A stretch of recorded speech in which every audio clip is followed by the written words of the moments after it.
नमस्कार, स्वागत है आपका इंडिया न्यूज के डिजिटल प्लेटफॉर्म पर और मैं हूं आपके साथ गुलिस्ता।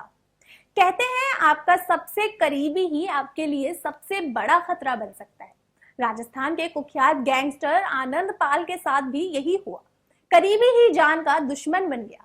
अगर गट्टू पुलिस से ना मिलता तो शायद आनंद पाल का इनकाउंटर ना हो पाता। हालांकि आतंक के पर्याय आनंद पाल के लिए पुलिस ने जबरदस्त घेराबंदी की थी।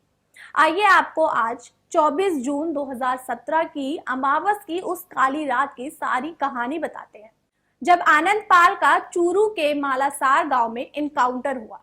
बता दें कि 24 जून का वो दिन और साल 2017 अमावस की उस काली रात के करीब 10 बजे होंगे। स्थान था शेखावटी के चूरू के मालासार गांव। कुछ लोग सोने की तैयारी में थे तो कुछ नींद के आगोश में जा चुके थे।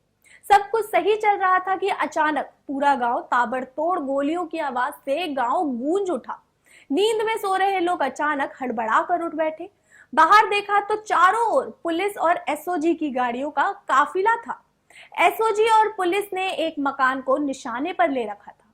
दोनों ओर से जबरदस्त फायरिंग हो रही थी। दोनों तरफ से जमकर हो रही थी। गोलीबारी की वजह से किसी की आगे जान जाने की हिम्मत नहीं थी। दोनों तरफ से जमकर हो रही गोलीबारी की वजह के चलते किसी के आगे जाने की हिम्मत भी नहीं हो रही थी। ये मकान श्रवण सिंह का था, जिसमें उस वक्त के आतंक के पर्याय आनंद पाल ने अपने साथियों के साथ शरण ली हुई थी। एसओजी टीम ने आईजी दिनेश एमएन के दिशा निर्देश में आनंद पाल को सरेंडर करने के लिए कहा, लेकिन जवाब में उसकी तरफ से फायरिंग शुरू हो गई।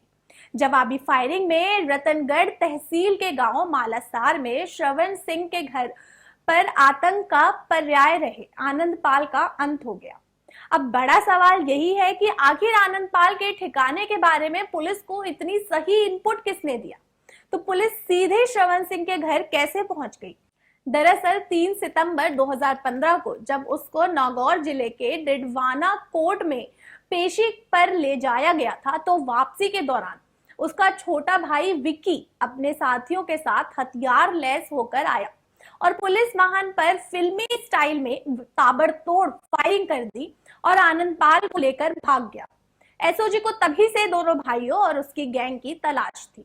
अब एसओजी को 2017 में तब बड़ी सफलता मिली जब उसने हरियाणा के सिरसा से आनंद पाल के भाई विक्की उर्फ रुपेश और आनंद पाल के करीबी दोस्त देवेंद्र उर्फ गट्टू को दबोच लिया। दोनों ने काफी वक्त तक एसओजी ने पूछताछ की और लेकिन दोनों ने कुछ बोला नहीं। फिर टीम ने दोनों को एनकाउंटर करने की धमकी दी। इस पर गट्टू टूट गया। उसने ही एसओजी टीम के आईजी दिनेश एमएन को आनंद पाल के ठिकाने के बारे में बताया। दिनेश एमएन के आदेश पर टीम ने आनंद पाल के फरार होने को लेकर संभावित रास्तों के बारे में छानबीन की।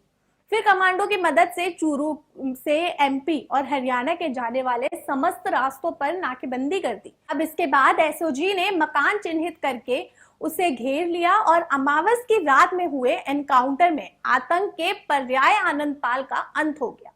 जानकारी के मुताबिक गैंगस्टर आनंद पाल के सिर पर 5 लाख का इनाम था। हैरानी की बात तो यह है कि मौत के बाद आनंद पाल के साथ 6 दोषियों को कोर्ट ने उम्र कैद की सजा सुनाई थी। फिलहाल के लिए इतना ही। जुड़े रहिए इंडिया न्यूज के डिजिटल प्लेटफॉर्म के साथ। धन्यवाद।